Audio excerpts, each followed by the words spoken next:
चलिए आज एक ऐसे छिपे हुए खतरे के बारे में बात करते हैं जो अक्सर एयरपोर्ट, कैफे और रेलवे स्टेशन जैसी जगहों पर हमारे सामने होता है। जी हाँ, मैं बात कर रहा हूँ पब्लिक चार्जिंग स्टेशंस की। जरा सोचिए, आप कहीं बाहर हैं और फोन की बैटरी बस खत्म होने ही वाली है। ऐसे में सामने एक फ्री यूएसबी चार्जिंग पोर्ट दिख जाए तो क्या करेंगे? इस्तेमाल करेंगे, है ना? पर क्या ये सच में सेफ है? क्योंकि देखिए, ये जो फ्री चार्जिंग की सुविधा है ना, इसके पीछे एक बहुत बड़ा सिक्योरिटी रिस्क छिपा हो सकता है और ये फ्री चार्ज आपको बहुत बहुत महंगा पड़ सकता है। ये सीन हम सब के साथ कभी न कभी हुआ है। बिना कुछ सोचे समझे अपना फोन किसी अनजान पोर्ट में लगा देना, और बस यहीं इसी छोटी सी आदत में छिपा है एक बहुत बड़ा खतरा, जिसके बारे में जानना बेहद जरूरी है। तो आखिर ये खतरा है क्या? चलिए इस खास साइबर थ्रेट के बारे में बात करते हैं। इसे कहते हैं जूस जैकिंग। तो जूस जैकिंग बेसिकली एक तरह का साइबर अटैक है।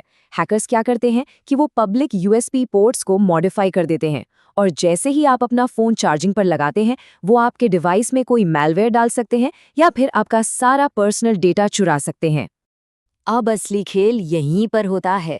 देखिए, एक यूएसबी केबल सिर्फ पावर ट्रांसफर नहीं करती, वो डेटा भी ट्रांसफर करती है। मतलब ये एक टू वे स्ट्रीट है और बस अपराधी इसी कमजोरी का फायदा उठाते हैं। वो चार्जिंग के बहाने आपके डेटा तक पहुंचने का एक दरवाजा खोल लेते हैं। और क्या क्या चोरी हो सकता है, जरा सुनिए।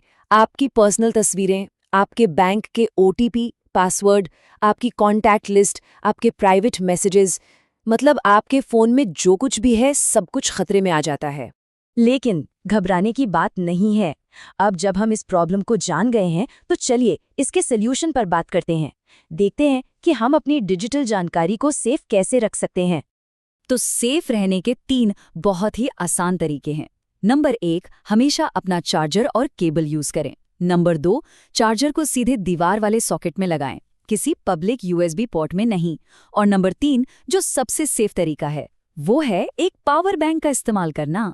सीधी सी बात है, अगर आप अपने साथ अपना पावर बैंक रखते हैं तो आप इस तरह के किसी भी खतरे से पूरी तरह बचे रहते हैं। आत्मनिर्भरता ही सबसे बड़ी सुरक्षा है। ठीक है, लेकिन अब उस सिचुएशन की बात करते हैं जब किसी को शक हो कि वो शायद पहले ही किसी साइबर फ्रॉड का शिकार हो चुका है।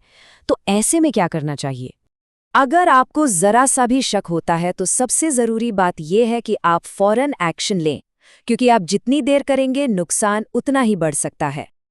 ये नंबर नोट कर लीजिए, 1930। ये national cyber crime helpline number है। अगर ऐसा कुछ भी होता है तो सबसे पहले आपको यहीं पर कॉल करना है।